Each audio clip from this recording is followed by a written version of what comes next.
Hello everyone, it's me JP from UniqueTutorials. Today in this video I'll show you how to get Google Pixel smartphone like weather app in any Android smartphones. So without further more delay, let's begin. So firstly just open any web browser and Google search for one application name as Weather Master. On the first list you will see its developer website. Just click on it. Just scroll down below. Now you will see here releases. Just click on it. So scroll down again. Now you will see here Weather Master.apk, and below also you will see here a different version .apk. So you can download the first or the second one, whichever supports your Android operating system. So I'm gonna download the first one.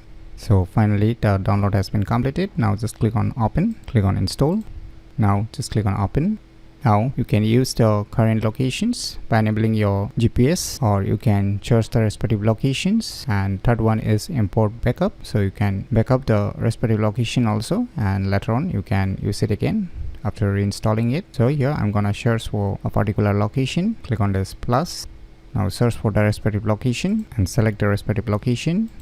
Now you can see there's an interface of this applications. So this weather application is inspired by the Google Pixel smartphone like weather app. So you can see exactly. So this application is a combination of both the old and modern UI of the Google Pixel's weather app, and below you will see tons of informations regarding the weather forecast, humidity, pressure, tons of options. Like any other weather app, it will display everything here. And here you can see a settings option. Just click on it. So under the settings you can see a tons of options here: appearance, home location, app units. You can change the temperature units, background updates, weather modules, app languages, export data, import data. So these are the options you're gonna get inside this application settings option. So by using this application named as Weather Master, you can easily get Google Pixel smartphone like weather app in any Android smartphones very easily. So if you never known about this cool application, then you should definitely give it a try. So if you find this video tutorial useful, please click on the thumbs like button, and if you're new to our channel, click on the subscribe button, and lastly, thanks for watching.